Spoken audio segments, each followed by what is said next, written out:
सबसे पहले भगवान भोलेनाथ के चरणों में प्रणाम करती हूँ, मेरा प्रणाम स्वीकार हो।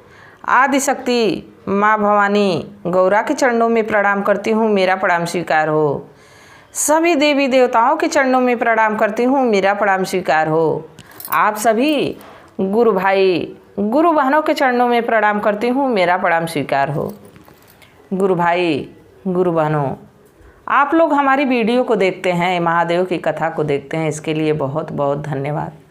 आपके सपोर्ट के लिए, आपके प्यार के लिए तहे दिल से आप लोगों का बहुत बहुत धन्यवाद। अगर जो आप लोगों को महादेव की कथा अच्छी लगती है, वीडियो अच्छी लगती है तो लाइक करिएगा, शेयर करिएगा।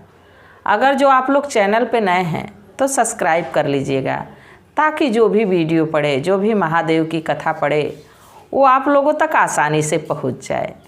कमेंट में महादेव का नाम ज़रूर लिखिएगा।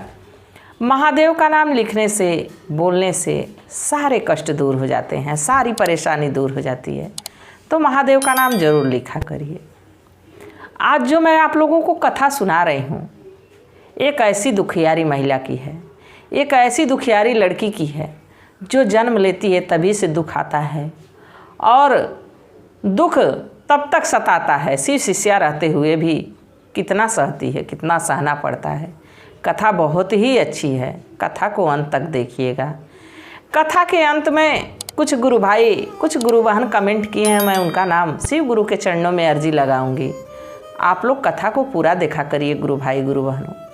आधी अधूरी कथा भगवान का अपमान होता है, तो भगवान का अपमान मत किया करिए, कथा को अंत तक देखा करिए। एक गांव में एक धोबी और एक धोबिन रहते थे।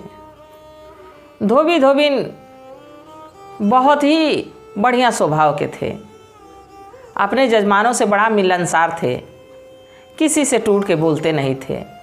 हमेशा मुस्कुराहट उन लोग के चेहरे पे रहती थी। महादेव के परम शिष्य थे।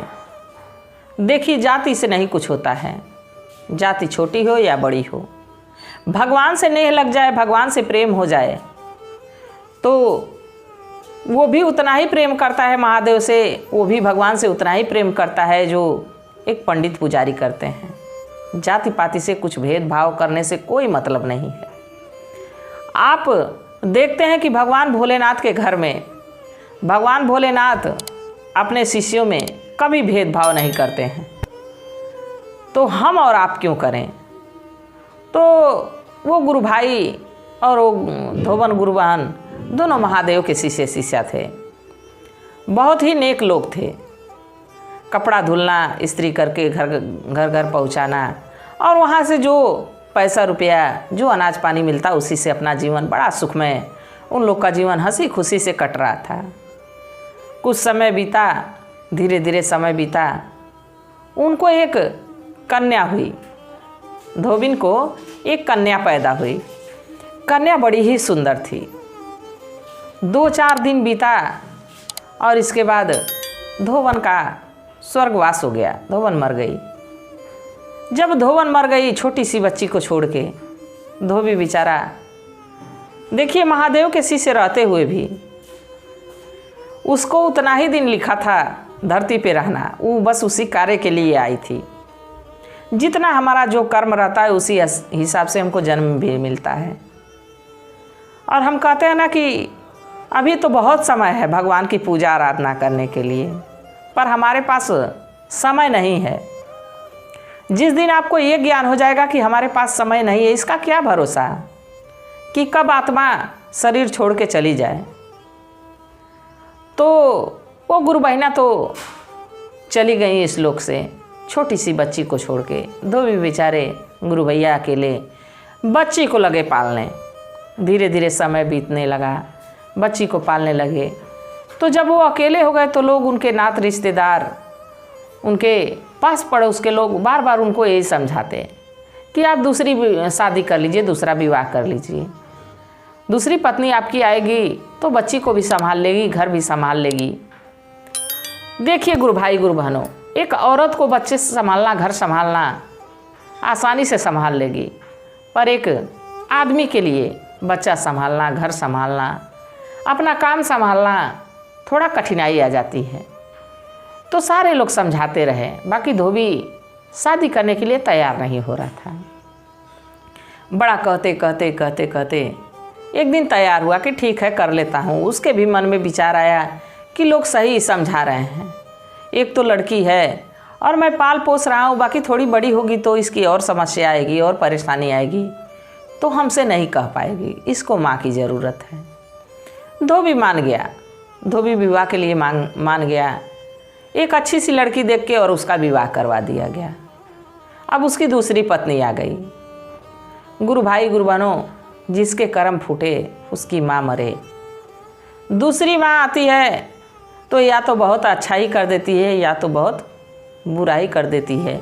ये समाज में ऐसी कुरीति है जिसको हम और आप दोनों लोग जानते हैं। देखिए, जब वो आई तो लड़की का बड़ा ध्यान रखने लगी, इतना ध्यान रखने लगी कि उतना तो कोई अपने बच्चे का भी ध्यान नहीं रखता, बहुत ध्यान रखती। धीरे धीरे समय बीतता रहा। बाकी ध्यान कब तक देती थी? जब तक धोबी घर पे रहता था। धोबी जैसे ही अपने दुकान पे चला जाता था कपड़ा धुलने प्रेस करने के लिए, धोबन लड़की को छोड़ देती। लड़की वैसे रोती चिल्लाती, ना उसको दूध देती, ना वो शौच करती तो साफ करती, कुछ भी।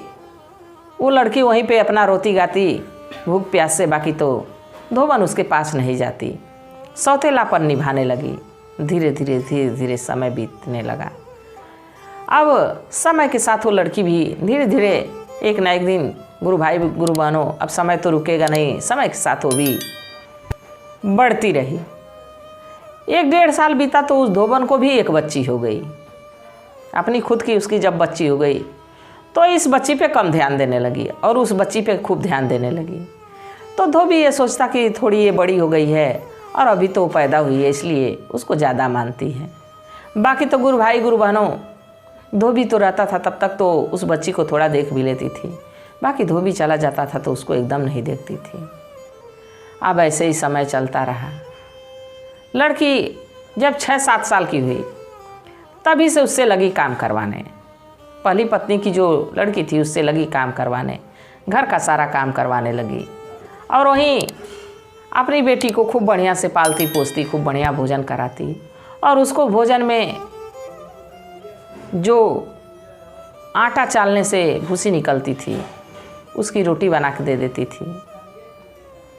जो चावल की खुदी निकलती थी उसी के चावल पका के दे देती थी, नमक दे देती थी। ऐसे ही करके समय बीतता रहा। बाकी वही खा के वो लड़की इतनी हष्ट-पुष्ट, इतनी सुंदर हुई कि मानो लग रहा था कि स्वर्ग से कोई अप्सरा आ गई, ऐसी सुंदर थी।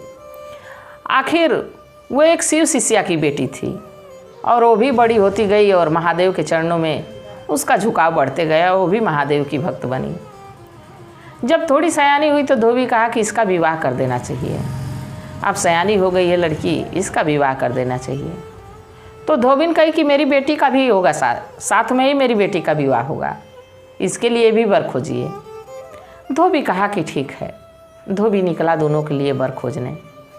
तो संजोग से महादेव की ऐसी कृपा हुई कि जहाँ पहली पत्नी का लड़की का विवाह होना था वो बहुत धनी मनी, बहुत सेठ, इतना धन था कि पूछना था नहीं था। लड़का भी बड़ा सुंदर था। शादी तय करके चला आया और वहीं छोटी बेटी का विवाह। लड़का तो सुंदर था, गुणवान था, कामकाजी था, बाकी वो लोग ज़्यादा अमीर नहीं थे, मध्यम परिवार था। जब घर आया तो बताया तो धोबन लगी झगड़ा करने कि नहीं नहीं, वहाँ हमारी बेटी का नहीं विवाह होगा, विवाह वहाँ होगा जहाँ आप अपनी बड़ी बेटी के लिए देख के आए हैं।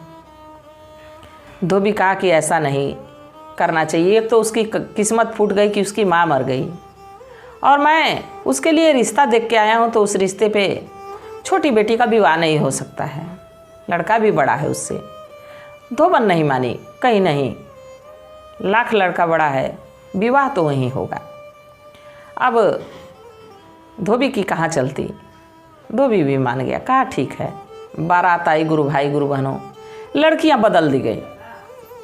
जहाँ बड़ी लड़की का विवाह होना था वहाँ छोटी लड़की का विवाह हुआ और जहाँ छोटी का होना था वहाँ बड़ी का हुआ। अब दोनों अपने अपने घर विदा होकर चली गई। विदा होके चली गई। देखिए उसके किस्मत में गरीबी घर लिखा था, तभी तो बदला हो गया। अब वो जब पहुंची बड़ी वाली लड़की, तो पहले से तो यहाँ दुख झेल ही रही थी माँ, अपने माँ का, सौतेली माँ का। अब वहाँ पे गरीबी में जीवन जीना पड़ा। समय बीतता रहा। दोनों बहन, छोटी बहन उसी गांव के करीब एक अमीर सेठ के यहाँ ब्याही गई, और वो लड़की का, बड़ी वाली लड़की का जहाँ विवाह हुआ था वो एक निर्धन व्यक्ति के घर। बाकी लड़का बड़ा मेहनती था, बड़ा कामकाजी था, मेहनत मजदूरी करता और उसी से अपना परिवार चलाता। इधर छोटी बहन को कोई संतान नहीं हुआ और बड़ी बहन को 3 बच्चे हुए। अब वो गरीबी में मेहनत मजदूरी करता, खाने भर नहीं हो पाता। गुरु भाई गुरु बहन, गरीबी की ऐसी मार है कि ये आप लोग भी जानते हैं कि जो भी गुरु भाई गुरु बहन गरीबी के स्तर से उठ के और थोड़ा आगे बढ़े होंगे, उनको पता होगा कि गरीबी कैसी होती है। तो वो तो अपना गरीबी में जीवन जी रही थी। उसके ध्यान में आया कि हमारी बहन का शादी तो बहुत बड़े घर में हुआ है, वहाँ नौकर चाकर काम करते हैं, क्यों ना चलूँ अपनी बहन से कहूँ कि तुम्हारे घर में अगर जो कोई काम हो तो कर दूँगी, उसके बदले में हमको कुछ अनाज पानी दे दिया करना, कुछ रुपए पैसे दे दिया करना। तो यही बात वो सोच के अपनी छोटी बहन के घर गई। बड़ी बहन गई तो छोटी बहन, देखिए अगर जो कोई गरीब रहता है, किसी अमीर के घर जाता है, तो अमीर व्यक्ति यही सोचता है कि कहाँ से ये आ गया। वैसे ही वो सोची कि कहाँ से ये आ गई, अब तो फालतू का मेरा कुछ ना कुछ नुकसान होगा। बाकी ये तो काम मांगने गई थी। बड़ी बहन छोटी बहन से कही कि बहन, तुम्हारे यहाँ नौकर चाकर काम करते हैं, अगर जो कुछ काम हमको दे देती और उसके बदले में कुछ रुपया पैसा, कुछ अनाज पानी दे देती, तो हमारे परिवार का कुछ खर्च चल जाता, कुछ आसानी हो जाती। छोटी बहन कही कि ठीक है बहन, हम तुमको काम तो देंगे, हमारा चावल गेहूँ फटकना, हमारा घर का काम करना, उसके बदले में मैं रुपया पैसा तो नहीं दूंगी। जो चावल फटकोगी उसके आगे का जो खुद्दी रहता है वो दूंगी, और जो आटा चालोगी उसमें से जो चोकर निकलता है वो तुमको दूंगी। देखिए बचपन से वही खाई बेचारी, अब फिर वही से घूम के फिर वही खुद्दी पे बात आ गई, फिर उसी चोकर पे बात आ गई कि वही तुमको मिलेगा। फिर भी वो संतुष्ट थी, कही ठीक है। वो यही समझ ली कि शायद भगवान हमारी किस्मत में यही लिखे हैं खाना, और लग रहा है कि यही हमारे बच्चे भी खाएंगे। कहीं ठीक है बहन, उपासे सोने से बढ़िया है कि कम से कम कन खुदी की लिट्टी मिल जाएगी तो हमारे बच्चे तो खा लेंगे। यही सोच के काम करने के लिए तैयार हो गई। रोज़ काम करती, रोज़ वही, छोटी बहन रोज़ वही उसको दे देती, रोज़ वो लेके जाती, उसी से अपने बच्चों को तो रोज़ वो लेके जाती थी और रोज़ अपने बच्चों को उसी का भोजन बना के खिलाती थी। पहले उस कन खुद्दी को बनाती थी तो महादेव को चढ़ाती थी, भोग भगवान को लगाती थी, इसके बाद अपने बच्चों को खिलाती थी। तो भले कन खुद्दी थी, बाकी जब भगवान के चरणों में भोग लग गया तो प्रसाद हो गया, और अपने बच्चों को प्रसाद खिलाती थी। धीरे धीरे समय बीतता रहा। एक दिन त्यौहार आया, दीपावली का दिन आया, तो उसके बच्चे कहे कि माँ, सबके घरों में तो मिठाइयाँ बन रही हैं, सबके घरों में पूड़ियाँ बन रही हैं, तुम भी बनाती। आज मौसी से कहना कि कुछ अच्छा अनाज दे, उससे तुम भी पूड़ी हलवा मिठाई सब बना देना। तो कही ठीक है बाबू, जा रही हूँ मौसी के घर, ज़रूर कहूँगी। और अपने बच्चों की बात सुन के धोवन, वो जो धोवन की लड़की थी बड़ी वाली, वो गई अपनी छोटी बहन के घर। जाते कही कि बहन, आज काम मैं जल्दी जल्दी ख़त्म कर देती हूँ, आज हमको कुछ बढ़िया अनाज दे देना, आटा दे देना, थोड़ा चावल दे देना, थोड़ा गुड़ दे देना, मैं अपने बच्चों को पूड़ी सब्जी बना दूँगी, हलवा बना दूँगी, हमारे बच्चे आज त्यौहार मनाना चाहते हैं। छोटी बहन डांट के भगा दी, कही आज तो मैं तुमको चोकर दे देती थी, खुद ही दे देती थी, बाकी आज वो भी नहीं दूँगी। घर का साफ़ सफाई कर दी हूँ, ये काम भी अब बाकी नहीं है, तुम घर लौट जाओ। अब बेचारी रोती हुई घर आई। जब रोती हुई घर आई तो उदास मन से बैठी हुई थी, तभी उसके मन में ये तरकीब आई कि क्यों ना चलूँ जंगल, जंगल में लकड़ी काटूंगी तो कुछ लकड़ियाँ मिल जाएगी, तो उसको बाज़ार में बेच दूंगी तो कुछ पैसे मिल जाएंगे, और उस पैसे से कुछ अनाज लेके अपने बच्चों के लिए पूड़ी हलवा बना दूंगी। यही सोच के बेचारी जंगल की तरफ एक कुल्हाड़ी ली और निकल गई। देखिए, गरीबी की मार जब पड़ती है तो व्यक्ति को काम काज क्या कुछ सूझता नहीं है, कोई मार्ग नहीं सूझता है। उसको वही मार्ग सूझा। अब बेचारी कुल्हाड़ी ली और जंगल की तरफ चली गई। जब जंगल की तरफ चली गई तो जा रही थी तो रास्ते में उसको एक गाय दिखी। गाय बिल्कुल तड़फड़ा रही थी, बेचैन थी, वो बच्चा देने वाली थी। अगर जो कोई मनुष्य का बच्चा, कोई मनुष्य योनि में हम बोल सकते हैं, सुन सकते हैं, देख सकते हैं, हमको भगवान ऐसी शक्ति दिए हैं, तो हमको तो दुख दर्द होगा तो हम तो कह देंगे किसी से, हमको डॉक्टर के पास कोई ले जाएगा। बाकी पशुओं बेचारों को ये क्षमता नहीं मिली है कि किसी से कह पाए। तो गाय तड़फड़ा रही थी बिल्कुल। अब ये जा रही थी उधर ही से, देखी कि गाय बिल्कुल बेचैन है, तड़फड़ा रही है, बच्चा देने वाली है। तो पहले उसके ध्यान आया कि क्यों ना इसकी मदद कर दी जाए। हमारे बच्चे तो एक दिन नहीं खाएंगे तो भूखों मर नहीं जाएंगे, पर ये आज इतना बेचैन है तो आज अपने बच्चे को जन्म देने वाली है। वहीं बगल में कुआं था, उसमें से पानी निकाली, गाय को पानी पिलाई और धीरे धीरे उसका पेट सहलाई। थोड़ी ही देर में खूब सुंदर सा बछड़ा हुआ। और जब बछड़ा हो गया तो गौ माता को प्रणाम करके वहाँ से निकल गई। फिर जंगल की तरफ आगे बढ़ने लगी।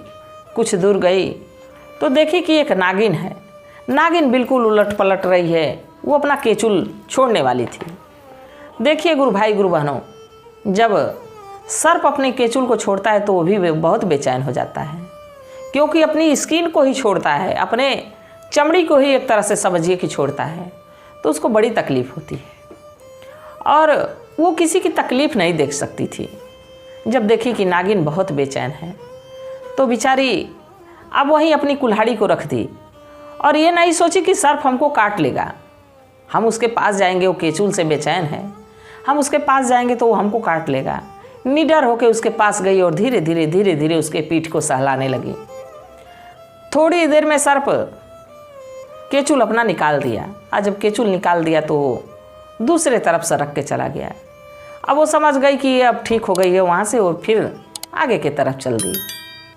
कुछ दूर गई, धीरे धीरे तो जंगल पड़ा। अब जंगल में जब गई तो उसके विचार में आया कि इस वन का कोई रखवाला भी होता है, जंगल का कोई रखवाला भी होता है। तो वन देवी माँ को प्रणाम करके और जंगल में घुसी की लकड़ियाँ काटूं। तब तक देखी कि एक बूढ़ी माँ की नज़र उसी रास्ते पे लगी है जिस रास्ते से आ रही थी, और इसकी भी नज़र बूढ़ी माँ पे पड़ गई। बूढ़ी माँ के करीब गई, कही कि बूढ़ी माँ आप बड़ी अस्वस्थ लग रही हैं। तो बूढ़ी माँ कहीं कि हाँ बिटिया, क्या करूँ, बुढ़ापे का शरीर है, मुझसे कोई काम काज हो नहीं पा रहा है। थोड़ा मेरे घर की साफ़ सफाई कर देती, थोड़ा हमको नहला देती। और कोई और नहीं था वो गुरु भाई गुरु बहनों, वो वनदेवी माता थी, बाकी बूढ़ी का रूप बनाई हुई थी। अभी बेचारी गई और वहाँ तालाब से पानी लाई, बूढ़ी माँ को नहलाई, उनकी कुटिया को साफ की, झोपड़ी जो थी उनकी साफ की। इसके बाद कही कि बूढ़ी मैया अब मैं जाऊँ लकड़ी काटूँ, मेरे बच्चे भूखों मेरा इंतज़ार कर रहे होंगे। आज लकड़ी ले जाऊंगी तो बाज़ार में बेचूंगी और इसके बदले जो पैसा मिलेगा उसी पैसे से मैं कुछ अनाज खरीदूंगी और उससे पूड़ी हलवा बनाऊंगी। आज दीपावली का दिन है। बूढ़ी मैया कहीं कि हाँ बिटिया लकड़ी काट लो। जब लकड़ी काट ली तो फिर कही कि बूढ़ी मैया मैं घर के लिए निकल रही हूँ। तो बूढ़ी मैया कहीं कि बिटिया मेरी झोपड़ी में कुछ झोले में सामान है, लेती जाओ, मेरे किसी काम का नहीं है। तो कहीं कि मैया मैं क्या करूँगी। तो बूढ़ी मैया कहीं कि बस तुम्हारे ही काम का वो है, तुम लेके चली जाओ। झोला वहाँ से ले ली गुरु भाई गुरु बहनों। आगे जब पहुँची, लकड़ी माथे पे लिए, एक हाथ में झोला लिए, जब आगे पहुँची तो फिर वही नागिन मिल गई जो केचुल छोड़ रही थी। वो नागिन उसको रोकी, कही कि बिटिया तुम मेरी बहुत सेवा की, मैं बहुत बेचैन थी, तुम हमारी सेवा की, हम तुमको कुछ देना चाहते हैं। तो वो लड़की कही कि क्या देना चाहती हैं माँ, अभी तो देखिए मेरे सिर पे लकड़ी है और हाथ में झोला है।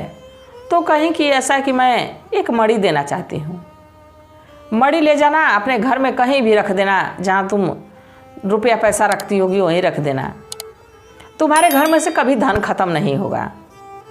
इसके बाद नागिन तुरंत अपना फट नीचे की और एक मणि निकाल के उस लड़की को दे दी। मणि ली, नागिन को प्रणाम की, इसके बाद आगे निकल गई वो लड़की। जब कुछ दूर गई तो फिर वो गौ माता मिल गई जिनको बछड़ा हुआ था। गौ माता कहीं कि तुम इतना हमारी सेवा की, तुम हमको पानी पिलाई, अब हम कहाँ जाऊँ, हमको तुम्हारे साथ चलना है। तो लड़की कही कि गौ माता, हमको हमारे बच्चे को खाने का ठिकाना नहीं है, हम आपको ले जाके क्या खिलाएंगे।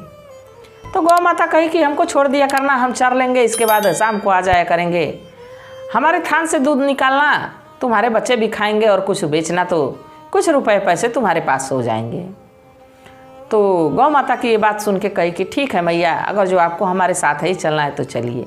गौ माता भी उसके साथ हो गई। अब वो उस बूढ़ी मैया का झोला और वो नाक की मणि और गौ माता को लेके घर पहुंची। जब घर गई तो बच्चे इंतजार कर रहे थे, राह देख रहे थे।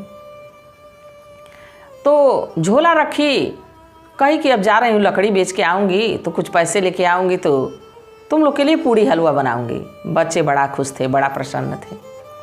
तभी उसको याद आया कि देखे तो बूढ़ी मैया के झोले में क्या है, हो सके आटा वाटा हो तो पूड़ी हलवा बना दूँगी। जब झोला देखती हैं तो देखती हैं कि पूरा झोला हीरा जवाहरात मोती से भरा हुआ है। अब उनकी आँखें देखती कि देखती रह गई कि इतना धन दौलत बूढ़ी माँ हमको दी है। अब उसी में से थोड़ा सा धन निकाली और लेके सुनार के पास गई।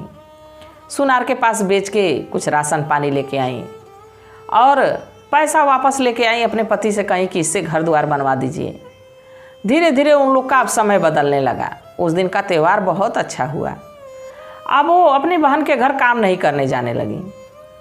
धीरे धीरे 8-10 दिन बीत गया, महीना दिन बीत गया। तो उसको याद आया कि हमारी बहन आ नहीं रही है। तो सोची कि क्यों ना चलो अपने बहन के घर देखूं कि आ क्यों नहीं रही है। जब आती है तो देखती है कि वहाँ खूब सुंदर, उसके झोपड़ी के जगह पे खूब सुंदर महल बना हुआ है और उसके बच्चे खूब अच्छे अच्छे कपड़े पहने हुए हैं। आखिर इतना धन आया कहाँ से। तो घर में जाती है तो अपने बहन को देखती है, खूब गहने से लदी हुई है, बढ़िया साड़ी पहनी है, नौकर चाकर काम कर रहे हैं।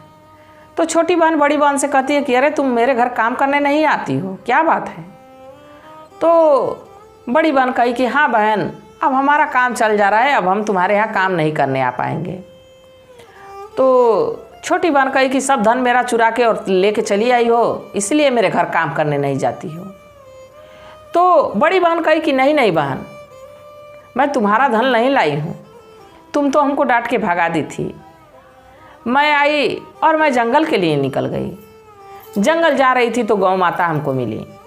गौ माता हमारे साथ चली आई और थोड़ा आगे गई तो नागिन एक मिली, वो हमको नागमणि दी। और थोड़ा और आगे गए तो एक बूढ़ी मैया मिली, झोला दी। उस झोले में बहुत ढेर सारा धन था, सोना चांदी हीरा जवाहरात सब कुछ उसमें था। तो उसी से मेरा घर द्वार बन गया है, मेरा परिवार अच्छे से चल रहा है, बहुत अच्छा है, महादेव की कृपा हुई है कि सब कुछ बढ़िया चल रहा है। जब ये बात सुनी तो उसको बहुत बेचैनी हुई। अब वो अपने घर गई और उसी तरह फटा टूटा कपड़ा पहनी और अगले दिन सुबह एक कुल्हाड़ी ली और जंगल की तरफ निकल गई। उसको ये लगा कि मैं जंगल जाऊंगी तो उसी तरह हमको भी मिल जाएगा। जंगल गई तो रास्ते में देखी कि गाय एक वैसे ही बेचैन है। जब गाय को देखी कि बेचैन है तो सोची कि क्यों नहीं ये हमारे पीछे चल रही है। अब वहाँ से थोड़ी और आगे निकल गई। जब गई तो देखी कि एक नागिन बिल्कुल बेचैन है। तो इसको तो पता नहीं था कि नागिन को क्या करना है। नागिन के पास वो डर के मारे जा नहीं रही थी और नागिन जब इसको देखी तो फुफकार मारने लगी।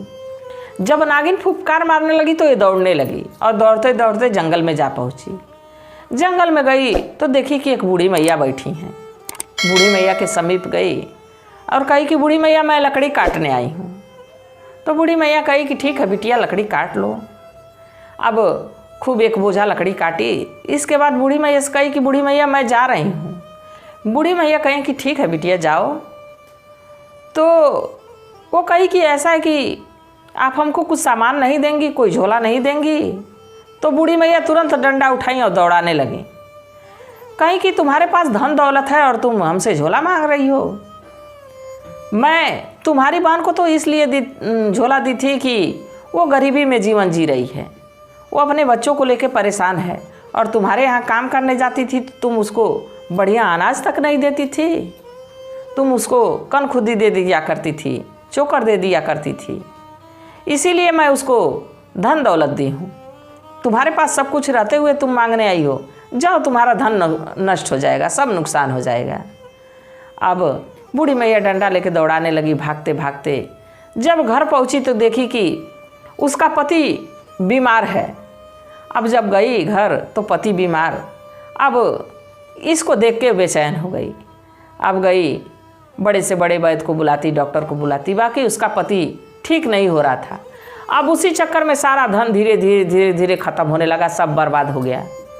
कुछ समय बीता तो कही कि लग रहा है कि बूढ़ी मैया का श्राप लग गया, मेरा धन तो सब खत्म हो गया, सब कुछ बिक गया। फिर गई अपनी बड़ी बहन के पास, कही बहन हमको माफ़ कर दो, हम तुमको बहुत सताए, तुम्हारे साथ बहुत दुर्व्यवहार किए, हमारा धन भी सब खत्म हो गया। तो बड़ी बहन कही कि ऐसा है बहन कि हम तुमको क्या माफ़ करें, हम तो तुमको कब का माफ़ कर दिए हैं। अगर जो माफ़ी मांगना है तो तुम भगवान भोलेनाथ से मांगो, बंदेवी मैया से मांगो, क्योंकि उनका कोप तुमको लगा है, उनका प्रकोप तुमको लगा है। तो वो भी महादेव को उस समय से पूजने लगी, मानने लगी। धीरे धीरे उसका समय ठीक हुआ। तो गुरु भाई गुरु बहनों, किसी को देख के जलना नहीं चाहिए। देखिए उसकी माँ शुरू से उसके बड़ी बेटी के साथ व्यवहार अच्छा नहीं की, सौतेलापन की, तो उसकी बेटी को सुख नहीं मिला। क्षणिक सुख को सुख नहीं कहा जाता है, धन को ही धन नहीं कहा जाता है। अगर जो धन के रखवाले न हो तो उस धन का क्या मतलब है। तो भगवान तो उस धन को रखने के लिए उसको संतान भी नहीं दिए। भले बड़ी बेटी गरीब घर गई, उसका पति मेहनती था, सब कुछ समय के साथ चल रहा था। जितने दिन कष्ट था उतने दिन कष्ट था, बाकी सुख आया तो प्रभु की कृपा से बहुत सुख आया। इतना सुख आया कि देखने वाले देखते रह गए। तो मैं भी यही महादेव से प्रार्थना करती रहती हूँ कि हे भोलेनाथ, हे शिव गुरु, जो भी शिव भक्त हो, जो भी शिव शिष्या हो, उन पे अपनी दया दृष्टि सदा बनाए रखिएगा। वो हमेशा खुश रहें, स्वस्थ रहें। और जैसा कि मैं कही थी कि कुछ गुरु भाई गुरु बहन कमेंट किए हैं, मैं उनका नाम शिव गुरु के चरणों में अर्जी लगाऊंगी। तो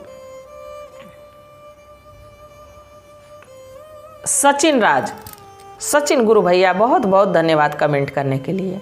मैं भी महादेव से प्रार्थना करती हूँ कि हे भोलेनाथ, हे शिव गुरु, इन पे अपनी दया दृष्टि बनाए रखिएगा, इनको सदा खुश रखिएगा, स्वस्थ रखिएगा, मस्त रखिएगा।